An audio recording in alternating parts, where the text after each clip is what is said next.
கண்டெடுத்த தலை சிறந்த பெருங்கலைஞர், மாசற்ற மனிதநேயர், தமிழ் திரையுலகின் புகழை உலகெங்கும் ஒளி வீசச் செய்து கோடிக்கணக்கான மக்களை மகிழ்விக்கும் இந்திய திரையுலகின் நிரந்தர சூப்பர் ஸ்டார் மதிப்பிற்குரிய திரு ரஜினிகாந்த் ஐயா அவர்களை சிறப்புரையாற்ற அன்போடு அழைக்கின்றோம்.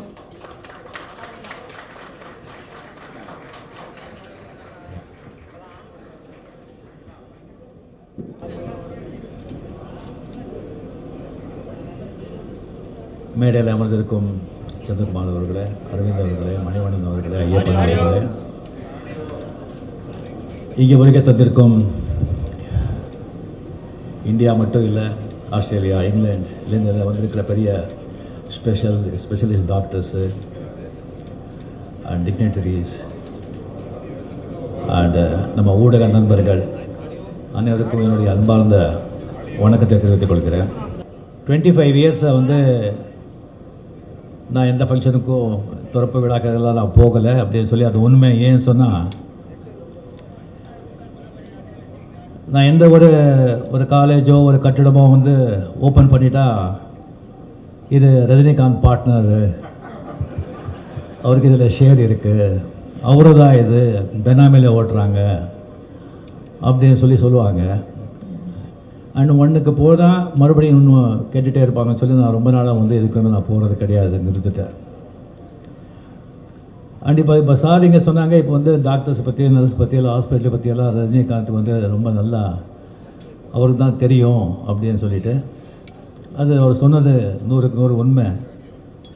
ஏன்னா நான் இந்த உடம்பு இசிபில் ஹாஸ்பிட்டலேருந்து, விஜயா ஹாஸ்பிட்டலேருந்து, காவேரி ஹாஸ்பிட்டலேருந்து, அப்போலோ ஹாஸ்பிட்டலேருந்து, ராமச்சந்திரா ஹாஸ்பிட்டலேருந்து, சிங்கப்பூர் எலிசபெத் ஹாஸ்பிட்டலேருந்து,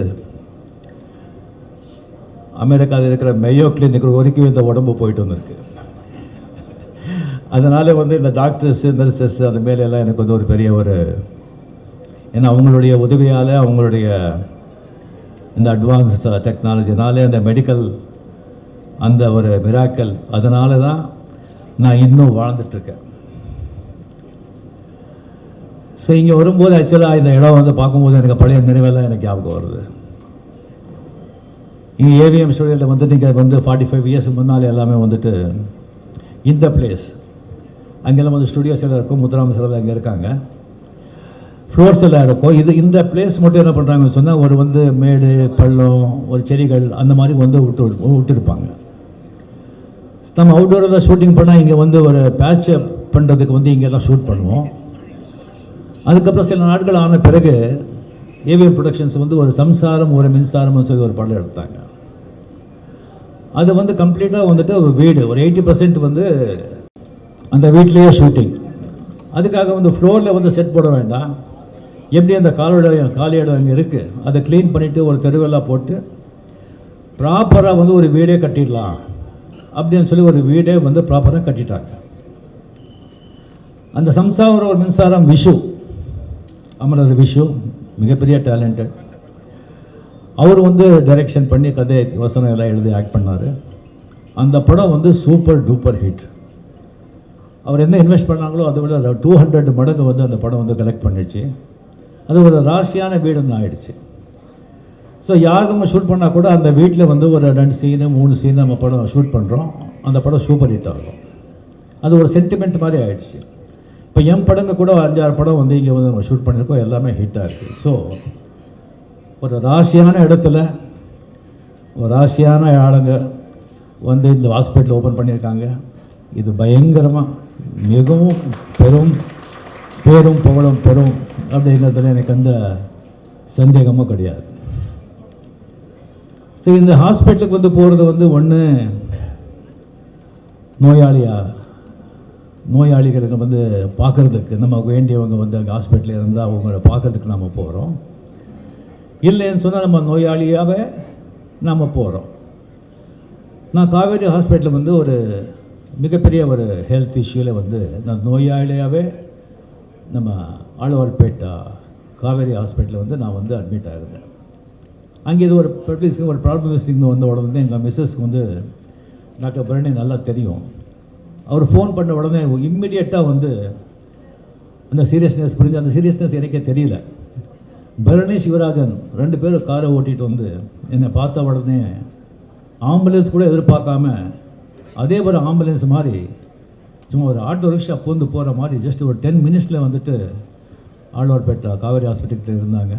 அங்கே ஃபஸ்ட் எய்ட் அங்கே கொடுத்து அதுக்கப்புறம் வந்து கம்ப்ளீட்டாக ஃபுல் ஸ்கேன் எல்லாம் திஸ்டிங்கெல்லாம் எடுத்து அதுக்கப்புறம் அவங்க டாக்டர்ஸ் எல்லாம் வந்து கம்ப்ளீட்டாக ஒரு 1/2 hour 1 hour அவங்க வந்து மீட்டிங்கு. இங்கே ஒரே ஒரு டென்ஷன்னு ஃபேமிலியில் இல்லாமல் ஒரு 1.5 hour அப்புறம் வந்து சொல்கிறாங்க இந்த மாதிரி ப்ராப்ளம் இருக்குது, இது மேஜர் ப்ராப்ளம், இதை வந்து ஜஸ்ட் வந்து ஒரு 3-4 ஹவர்ஸ்லேயே நம்ம வந்து இதை ஆப்ரேட் பண்ணணும், இல்லைன்னா 1 day மேக்ஸிமம், அது வரைக்கும் நம்ம இது பண்ணிக்கலாம், இல்லைன்னா ரொம்ப அது வந்து டேஞ்சர் ஆகிடும், it's very major operation.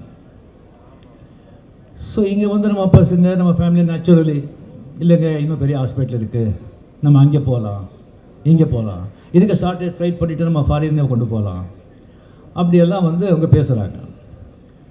So எனக்கு வந்து டாக்டர் சேகர் அவர் திஸ்திங்க வந்தார், அதுக்கு வந்து ஸ்பெஷலிஸ்ட் அவர் பார்த்த உடனே எனக்கு வந்து ஒரு மாதிரி ஒரு பாசிட்டிவ் ஃபீலிங் எனக்கு வந்தது. அதுக்கப்புறம் என்னுடைய பர்சனல் டாக்டர் வந்து ரவிச்சந்திரன் மேயாட், அவர்கிட்ட நான் வந்து அதுக்குள்ளே அவர் தெரிஞ்சு போச்சு, அவருக்கு நான் கேட்டேன். அவரும் வந்துட்டுருக்காங்க, வந்த உடனே சொன்னாங்க யார் பண்ணுறாங்க ஆப்ரேஷன், இந்த மாதிரி சேகர் பண்ணுறாங்க, he is the best, happily you do it here, no problem அப்படின்னு சொன்னாங்க.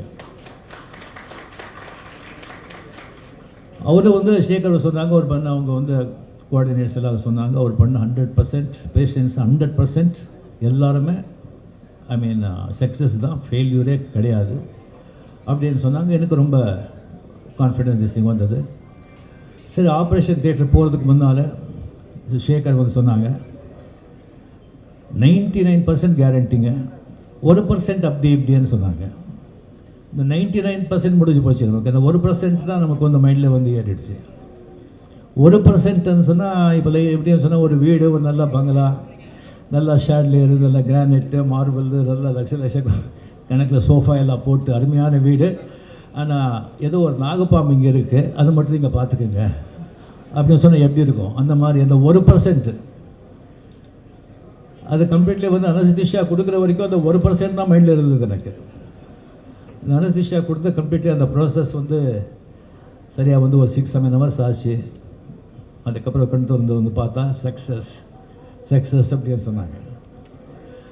அப்போ வந்து ஒரு 15 days வந்து அந்த ஹாஸ்பிட்டல் இருக்கும்போது நான் பார்த்தேன் கம்ப்ளீட் அவங்களுடைய மேனேஜ்மெண்ட் எல்லாம், அந்த ஒர்க்கர்ஸ், நர்ஸ், மெய்ட்ஸ், டாக்டர்ஸ் எல்லாம் ஒரு பாசிட்டிவிட்டி, ஒரு சந்தோஷம், ஒரு ஹாப்பினஸ், அதுலேயே தெரியுது அவங்க முதலாளிங்க அவங்க எப்படி பார்த்துக்கிட்டாங்க அப்படின்னு சொல்லிட்டு. ஒரு மனுஷன் வந்துட்டு ஒரு நல்ல திஸ்திங் இருக்கணும் சொன்னால் ஃபஸ்ட் திங் வந்து டிசிப்ளின், ஒழுக்கம். யாருக்கு வந்து டிசிப்ளின் இல்லையோ ஒழுக்கம் இல்லையோ அவங்க முன்னேறவே முடியாது. அது வந்து ஒரு ஸ்டூடெண்ட் ஆகட்டும், ஒரு எம்ப்ளாயி ஆகட்டும், யாருமே ஆகட்டும், the first quality is discipline. Second quality is honesty, நாணயம். இந்த ஹானெஸ்டி இருந்தால் போய் பித்தலாட்டம், இந்த திருத்தனம் அதெல்லாம் அவங்கக்கிட்ட இருக்காது. And dedication and hard work, இந்த 4 இருந்தால் அவன் வந்து ஒரு தோட்டக்காரனாகட்டும், சமையல்காரனாகட்டும், வேலைக்காரனாகட்டும், டிரைவர் ஆகட்டும், எங்கே இருந்தாலும் அவன் வந்து அவனை கவனிக்கப்படுவான், அவன் டெஃபினெட்லி லைஃப்பில் முன்னேறுவான்.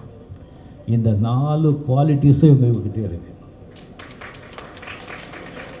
இப்படி இருக்கும்போது இவங்கெல்லாம் சேர்ந்து வந்து ஒரு ஆர்கனைசேஷன் வந்து பில்டப் பண்ணியிருக்காங்கன்னு சொன்னால் டெஃபினெட்லி இந்த அளவுக்கு வந்து ஒரு 25 years பிஃபோர் திருச்சியில் வந்துட்டு ஒரு ஃபியூ பெட்ஸ் போட்டு வந்து ஸ்டார்ட் பண்ண ஒரு காவேரி அந்த ஹாஸ்பிட்டல்ஸ் வந்து இப்போ வந்து கம்ப்ளீட்லி பல சென்டர்ஸில் அது வந்து ஆழ்வார்பேட்டில் அது பண்ணிட்டு இப்போ பக்கத்து பில்டிங் வந்து அது வந்து எடுத்துக்கிட்டாங்க. முதல்ல வந்துட்டு காவேரி ஹாஸ்பிட்டல் எங்கே இருக்குது அப்படின்னு சொன்னால் கமலஹாசன் வீடு பக்கத்தில் இருக்குன்னு சொல்லுவாங்க. இப்போ வந்து காவேரி ஹாஸ்பிட்டல் எங்கே இருக்க, கமலஹாசன் வீடு எங்கே இருக்குன்னு சொன்னால் காவேரி ஹாஸ்பிட்டல் பக்கத்தில் இருக்குன்னு சொல்கிறாங்க.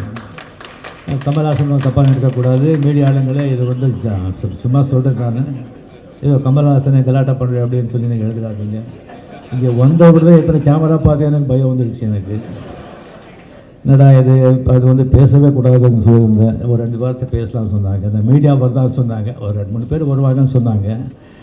இதுக்கு இங்கே வந்து பார்த்த உடனே எனக்கு வந்து அந்த எலெக்ஷன் டைம் வேறு, மூச்சு விட்டால் கூட பயமாக இருக்குது. ஸோ இவர் வந்து கம்ப்ளீட்லி இந்த மாதிரி ஒரு ஆர்கனைசேஷன் பண்ணிட்டு வந்து இப்போது இது இவ்வளோ பெரிய ஒரு எம்பையர் கம்ப்ளீட் இங்கே மட்டும் இல்லை, பெரிய டிஸ்ட்ரிக்டில் சேலம், கோயம்புத்தூர் அங்கெல்லாம் வந்து டிஸ்ட்ரிக்டெல்லாம் இது பண்ணிகிட்டு இருக்காங்க. அந்த ரொம்ப ஒரு சந்தோஷமாக இருக்குது. சென்னை இந்தியாவிலே வந்து ஒரு மெடிக்கல் கேபிட்டல் அப்படின்னு சொல்லிருக்கு, ரொம்ப பெருமையாக இருக்குது. இது ஒரு தமிழர்களுக்கு மிக பெருமைப்படக்கூடிய ஒரு விஷயம்.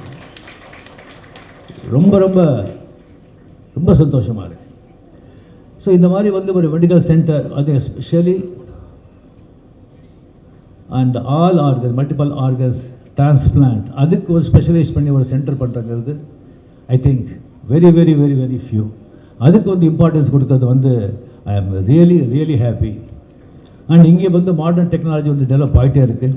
அந்த மாடர்ன் டெக்னாலஜி வந்து அப்டேட் பண்ணிக்கிட்டு அவங்களுக்கு வந்து எல்லாம் வந்து ஃபாரினில் வந்து எல்லாம் கான்ட்ராக்ட்ஸ் எல்லாம் இருக்கிறதுனால அந்த எக்யூப்மெண்ட்ஸ் ஆல்சோ இதை மாடர்ன் எக்யூப்மெண்ட்ஸ் எல்லாம் வந்து இம்போர்ட் பண்ணி இங்கே வந்து அக்யூமுலேட் பண்ணியிருக்காங்க. அது மட்டும் இல்லாமல் அவங்க வந்து கம்ப்ளீட்டாக கொலாபரேட் பண்ணி லண்டனில், ஆஸ்திரேலியாவில் இருக்கிற ஹாஸ்பிட்டல், பெரிய பெரிய ஹாஸ்பிட்டலில் வந்துட்டு அவங்களுக்கு ஒரு நல்ல ஒரு ரிலேஷன்ஷிப் இருக்கிறதுனால அங்கே இருக்கிற டாக்டர்ஸும் வந்துட்டு இங்கே வந்து அவங்க வந்து சர்வீஸ் பண்ணுறாங்க, வந்து ப்ராக்டிஸ் பண்ணுறாங்க, வேலை பண்ணுறாங்க. அங்கேருந்து வர்றாங்கன்னு சொன்னால் அவங்களுக்கு வந்து நம்ம இந்தியாவோட ஒரு பெரிய ஒரு அறிவு இருக்குதுன்னு நான் சொல்ல மாட்டேன். But only think they're exposed. அந்த மெடிக்கல் அட்வான்ஸ்மெண்ட் வந்துட்டு அவங்க வந்து அப்டேட்டில் இருப்பாங்க. ஏன்னு சொன்னால் ஃபாரின்ல எல்லாம் வந்து ரிசர்ச் சென்டர் அதுக்கு வந்து ரொம்ப முக்கியத்துவம் கொடுப்பாங்க. பில்லியன்ஸ் ஆஃப் டாலர்ஸ் அதை இன்வெஸ்ட் பண்ணுறாங்க. That is most important. அது கொடுத்துட்டு அவங்க வந்து இந்த சயின்டிஃபிக்காக வந்துட்டு மெடிக்கலில் எல்லாமே வந்து அவங்க அப்டேட்டில் இருப்பாங்க. நாளுக்கு நாள் சேஞ்ச் ஆகிட்டே இருக்கும். எப்படி அரசியலே வந்துட்டு எலெக்ஷன் டைமில் ஒவ்வொரு மணி நேரத்துக்கும் எப்படி சேஞ்ச் ஆகுமோ அந்த மாதிரி அட்வான்ஸ்மெண்ட் மெடிக்கல் ஆகிட்டே இருக்கும்.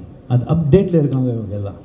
இப்போ இதெல்லாம் நீங்கள் பார்த்தீங்கன்னு சொன்னால் எனக்கு வந்து திங்க் குளோபலி ஆக்ட் லோக்கலி அப்படிங்கிறது எனக்கு ஞாபகம் வரும். கம்ப்ளீட்லி எல்லாமே குளோபலில் இருக்கிற கம்ப்ளீட் எல்லாம் த பெஸ்ட் டாக்டர்ஸ் இங்கே கொண்டு வந்து லோக்கலில் வந்து இறக்கியிருக்காங்க.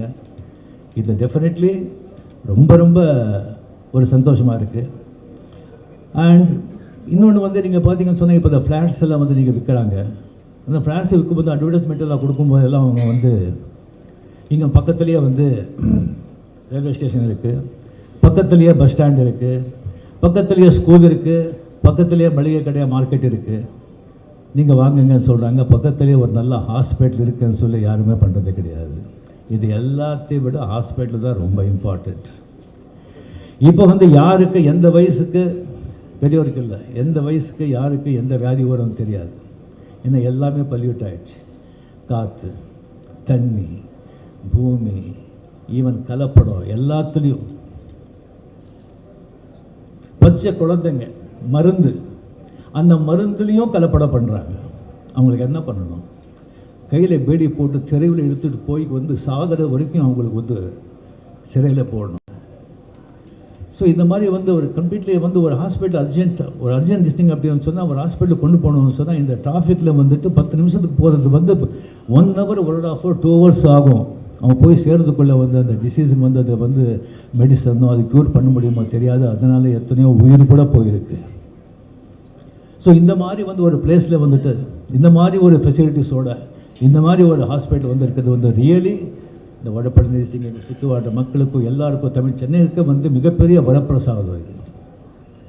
இது வந்து நான் மட்டும் அவங்கக்கிட்ட கேட்டுக்கிறது நான் சொன்னேன். இப்போ வந்து நிறைய காஸ்ட்லி ஆகிடுச்சு மெடிக்கல் எக்ஸ்பென்ஸ். இல்லை ஆப்ரேஷன் இங்கே பெரிய ஆப்ரேஷன் அப்படின்னு சொன்னால் லேக்ஸ் கணக்கில் ஆகுது. ஓன்லி பணக்காரங்க மட்டும்தான் அதை வந்து தி கேன் அஃபோர்டு. ஸோ நீங்கள் வந்து கம்ப்ளீட்டாக ஒரு டொனேஷன் மாதிரி பண்ணி ஒரு கார் ஃபண்டு வந்து க்ரியேட் பண்ணி வசதி இல்லாதவங்களுக்கு வந்து அதை வந்து அதில் நீங்கள் ஹெல்ப் செஞ்சீங்கன்னு சொன்னால் மக்கள் சேவை செஞ்ச மாதிரியும் இருக்கும், உங்களுக்கும் நல்ல புண்ணியம் வரும் அப்படின்னு சொல்லி வேண்டி மிக மிக மிக சந்தோஷமாக நான் வந்து இது மிகப்பெரிய புகழ்பெற்ற ஒரு மிகப்பெரிய ஒரு மருத்துவமனை நம்ம தமிழ்நாட்டிலேயே நம்ம சென்னையிலேயே வந்து பேர் வாழ்ந்த ஒரு ஹாஸ்பிட்டல் ஆகும்னு சொல்லி எனக்கு வந்து டெஃபினெட்லி எனக்கு நம்பிக்கை இருக்குது. ஆகும். ஆண்டவனை வேண்டிக்கிறேன். நன்றி, வணக்கம்.